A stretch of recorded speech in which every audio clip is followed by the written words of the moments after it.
Hello, Christian. How are you?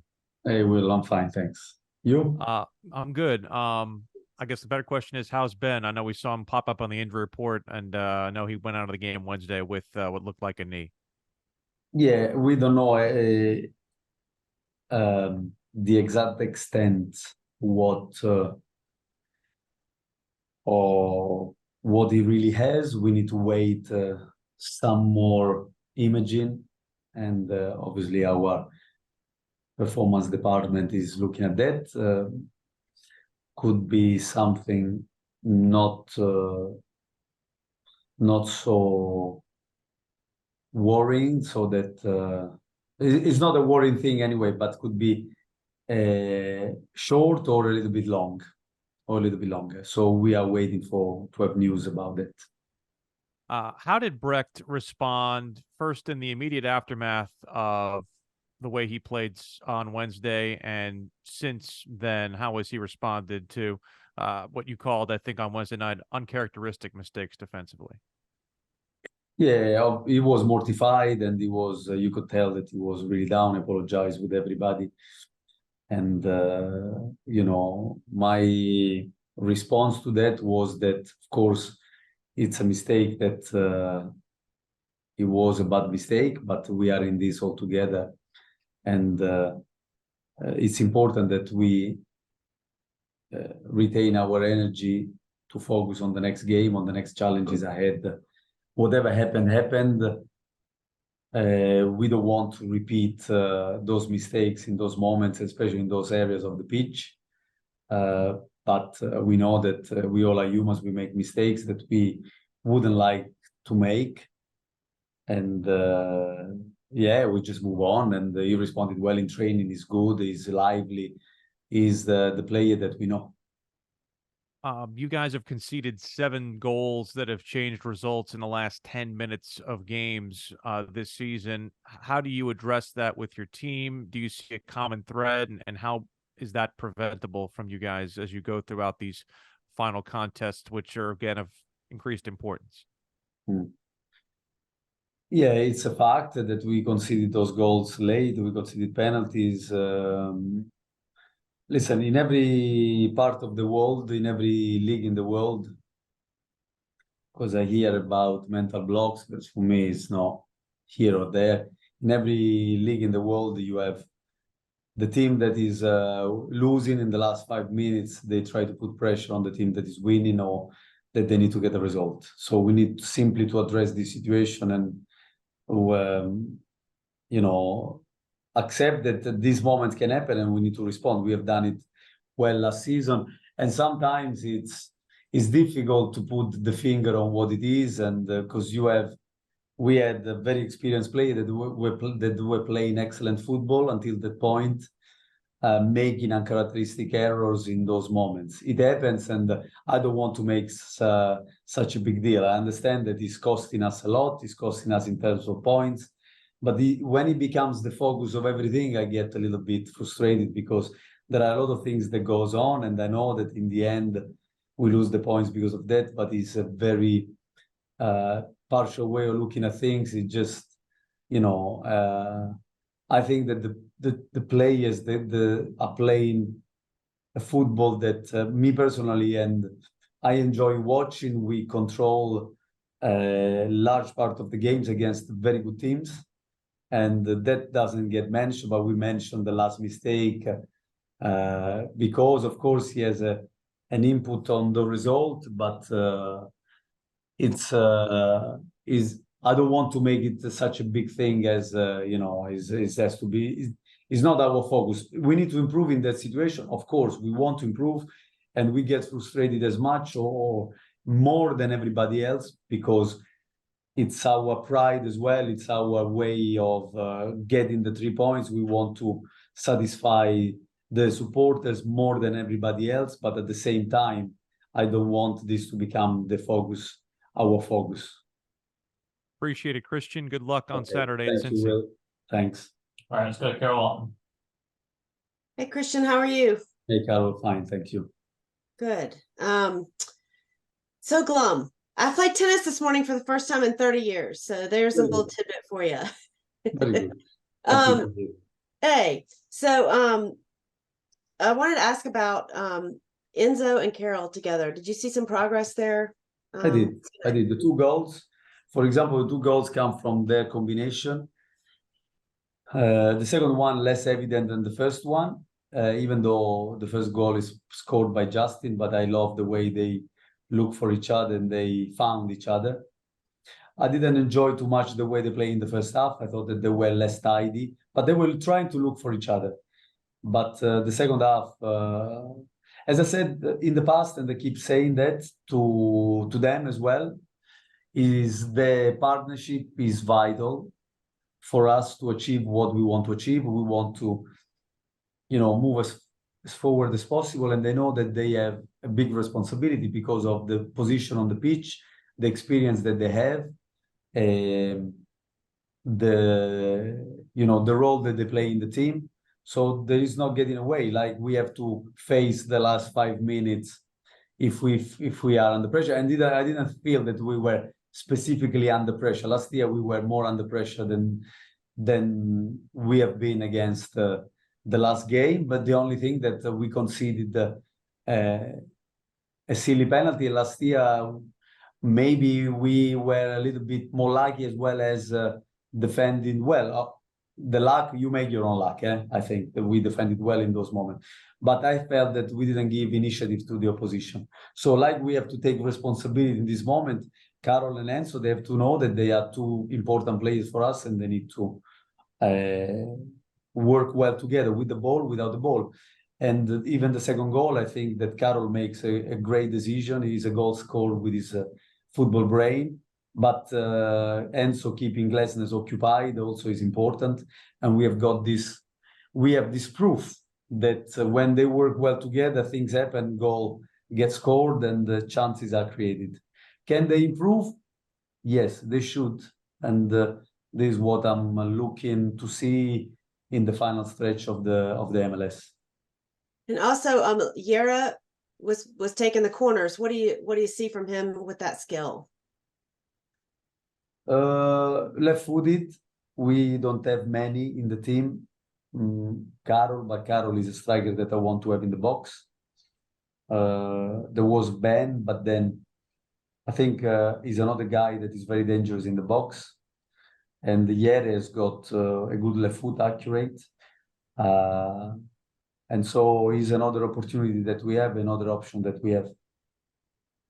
And I've had fans, I'm like the communicator right now, but have wanted me to tell you that they were booing the referees the other night, not the team. Although personally, I think if you boo, you run the risk of how it's interpreted. So there you have it. I really love our supporters, but that doesn't mean that we need to agree on everything.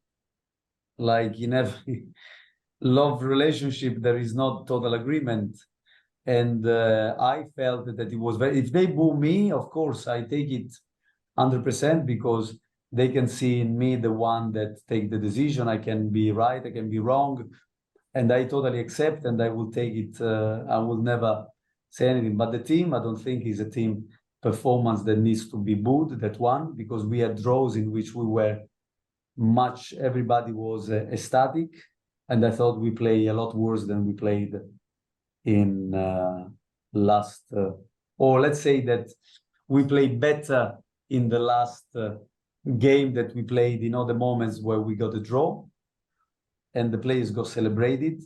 And so my role is also to see how the team is developing, not looking necessarily at the result, but looking, which is important. I understand that. I know that we are in the result business, but it's also important to see how the team is growing. Because if you want to give continuity to a team, you need to have a certain way of play. So it's not true that it doesn't matter the way we play. It's very important the way we play. And, I totally accept. And if I thought that, I was just saying that this is not a performance that deserves to be booed. And in that case, I would disagree completely. Even if I love the supporters, I would disagree with the one that they did, because there are a lot that probably they didn't and they clapped, but because I heard that, what I want to make clear is that I totally disagree with people that booed if they booed the performance, which look like if they boo the referee. I don't have anything to say about that. This is, and of course they have the right to boo also the performance. This is not, but in that case, I would completely disagree. And there was moment, in which the team was playing really well, was leading, and and in that moment, for me, the team needs to be even more clapped because and we have a great support, which I love. I said many times that I love to play in front of the supporters; they are amazing. But I think that the team in this moment is playing a football that is frustrating. We all feel frustrated because we draw against teams that they are really good, and that tells you how far we are going. Thank you, Christian. You're welcome. Thank you. Thanks, Carol. Let's go to Steve. Oh, hi, Christian. Thanks for doing this. Sure. Would you say Wilfried Nancy was talking about how his team needs his center backs to be offensive assets too, the way they play? Would you say you employ your center backs offensively more than most coaches? Can you talk about the roles of Privet and Malanda in your system? I don't know if most coaches, everybody has got their own philosophy. And for example, in the last game, Philadelphia, they have 2 center halves. I know Elliott was suspended, but Glasnes especially, which is very, very good with the ball, very accurate, steps with the ball. So even teams that maybe they get not seen as attacking from the back, but they have very, very good players in doing so. So I think it's a common trait in modern football where you must start defending with your front players and you must attack in with your defending players, including the goalie. Everybody plays a key role. So yes, when we talk about the characteristics of the players, and I have to make decision on the central defenders that I play, not because I don't think that the players that I left out of the squad, they're not good. I think that they are really good players, but maybe with different characteristics. And if I have to make a choice in which defenders I bring to start with in the first 11 and then in the squad, and I cannot bring 8 central defenders, So I need to make a decision, and the decision is made for tactical reason, for characteristics reason. And one of the reasons, for example, Adil and Andrew plays that they are very good in building up the play. Is one of the characteristics. They can do other things, but this is one of the characteristics that they have. When Privet goes, does that change Urinen's responsibility, do you say? Is he more central than most left backs? We need to have a certain balance on the pitch and to occupy certain spaces. So obviously, if one player doesn't occupy a certain position, somebody else must. So if in this case Andrew takes off from the central defending position and goes in another position, we need to keep a balance. We can't have everybody taking off, and we need to keep also a certain balance. So that could be, for example, one of the fullback or our number 6 filling that role. Thank you. You're welcome. All right. Thanks, Steve. We're out of hand. So Mike Solarte. Just in the process of trying to raise it. Thank you very much. Good afternoon, Christian. Good afternoon. You've gone on at length about talking about how proud of the effort your players are giving you and the performances that they're giving you, and not just the effort, the performance, the quality of what they express, because it's not just effort, it's effort, but I think that we are not perfect. We have many things to improve. I think for this reason I feel very optimistic, but it's not just the effort, which is already something great to have in a team, but also at times the quality of the football that the boys play. And to that point, they're giving you wonderful work. I'm curious to know how you feel you're doing in terms of your tactical, because you're an evaluator. I mean, we've learned that about you in your time here. You evaluate everything. What's the evaluation on yourself to this point, and how are you feeling about the job that you have done? Mike, it's always difficult to talk about myself. I don't like to talk too much about myself. I leave to other people to judge the work that I do. The most important people, obviously, for me are the people that they are here, the front office, the players, the staff that I work with, obviously the supporters, that they have to be happy with the product that they get. And I know that the supporters, being supporters, they can be frustrated and want to see more wins, which is what we want. But my role is also to make sure that we are progressing as a club and as a team on the field. And the parameters of that is how, basically, to make it simple, how difficult we make the opposition to play and how well we can develop our offensive play. So in this, I think I am evolving, like every coach in the world is evolving. Life is an evolving business for all of us in every part, and not just in what we do for work, but also personally. And yeah, I think that I'm trying to be as serious as I can. I try to be as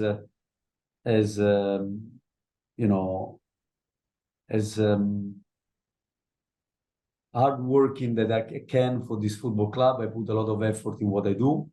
I certainly don't have any magic formula to show. I think the work is what determine how far we go, and I am very determined to bring to this football club a team that they can be proud and that at the same time play quality football and win games. Having said that, I think that we have to be patient, because sometimes I can feel frustration that is about expectations, and that we have high expectations, but we need to give time. Sometimes when you want to run before you can walk, the risk is that you paradoxically you delay the time that is taken to walk. But if we actually give ourselves the time, and if we give a little bit of perspective, we can see that the team is moving in the right direction, and with more adding, we can go really far. How long it will take? I don't think it will take a long time. But when I hear about it's a must-win game, it's a must this, it's a must that, I think it's, of course, we know that we want to win every game. Everybody wants to win every game. Everybody wants to do the best, but we also must control the way we do things, not just the outcome. Sometimes the outcome we can't control. And yesterday, one of our physio sent a great note. I have very good people around me, but the football club Charlotte has got great people around.